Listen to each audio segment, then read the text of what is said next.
Blade batch, నేరాలు ఘోరాలు చేసే వ్యక్తులందరినీ ప్రోత్సహిస్తారు.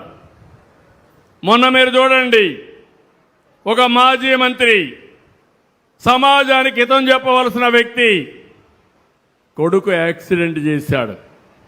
చేస్తే ఏం చేయాలి? చనిపోయిన వ్యక్తిని హాస్పిటల్ తీసుకుపోవాలని లేదా అని మిమ్మల్ని అడుగుతున్నాను.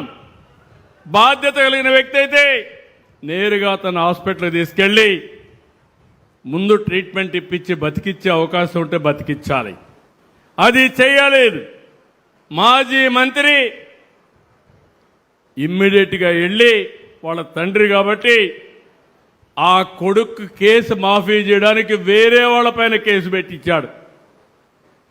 వేరే వాళ్ళపైన కేసు పెట్టి ఈ కేసు మాఫీ చేసుకున్నారు. ఇప్పుడు రాష్ట్రం అంతా సీసీటీవీ కెమెరాలు పెట్టాను. ఎవడైనా దొంగతనం చేసినా, నేరాలు ఘోరాలు చేసినా కబద్దార్, మూడో నేత్రం మీ వెంటనే ఉంటుంది. ఎవరు తప్పించుకోలేరు. అందులో మొత్తం వచ్చాయి. వస్తే ఈయనంటాడు చాలా చిన్న పిల్లోడు చంపేశాడు, ఏమవుతుందని మాట్లాడతాడు. గొర్రెల కాపరి చనిపోయాడు. చనిపోతే 44 ఏళ్ళు చనిపోయాడు. దానికి పెద్ద సమస్య ఏంటంటాడు. మీరు ఒక్కసారి ఆలోచించుకోవాలి. మానవత్వం ఉండాలి, మనుషుల్లో ఆలోచన విధానం ఉండాలి. మొన్న దానిపైన చూడడానికి పోయి రోడ్డంతా స్తంభింపజేస్తూ వెళ్ళారు. విశాఖపట్నం నుంచి 1 గంట జర్నీ, 7 గంటలు వెళ్ళారు. అక్కడ ఒక పోలీస్ ఆఫీసర్, ఒక మహిళ, ప్రజలను కాపాడవలసిన మహిళ, కాకి బట్టలు వేసుకున్న మహిళ. గవర్నమెంట్ వీరికైతే ఒక వెపన్ కూడా ఇస్తారు.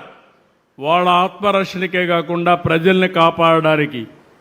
అలాంటి మహిళ పట్ల అసభ్యంగా ప్రవర్తిస్తారు.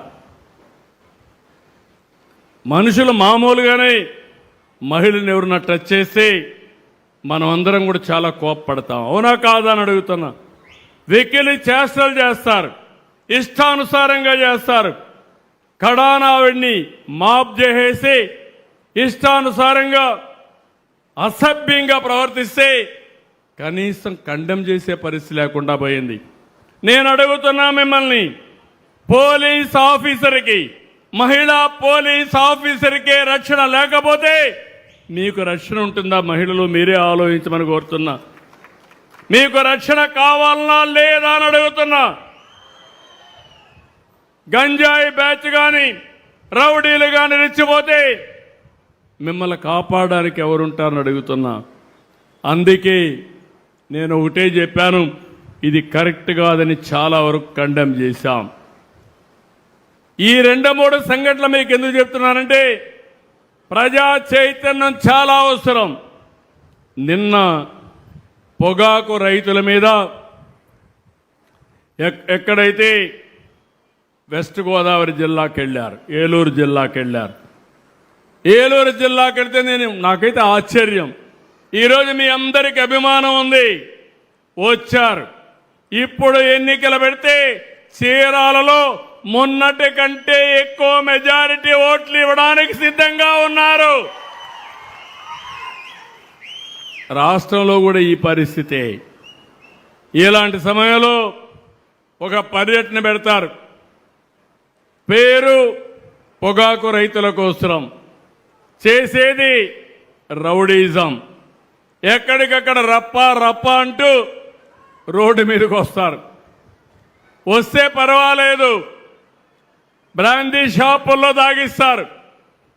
తాగిన వాడికి ఒళ్ళు పైన తెలియదు, బట్టలిప్పేసి రోడ్డు పైన ఎగరతాడు. ఏంటి ఈ అరాచకం? ఒక రాజకీయ పార్టీ నాయకుడికి ఉండవలసిన లక్షణాలు ఉన్నాయని మిమ్మల్ని అడుగుతున్నా. ఇది న్యాయమాన మిమ్మల్ని అడుగుతున్నా.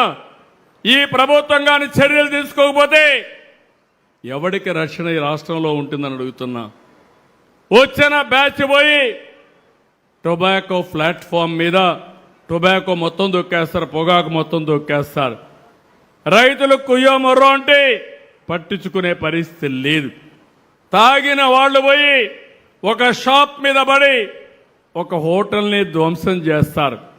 ఈరోజు చూశాను, వీళ్ళు ఇష్టానుసారంగా తోచుకొని పోతే ఒక అతను హాస్పిటల్లో అడ్మిట్ అయి ఈరోజు ఆయన చనిపోయాడు.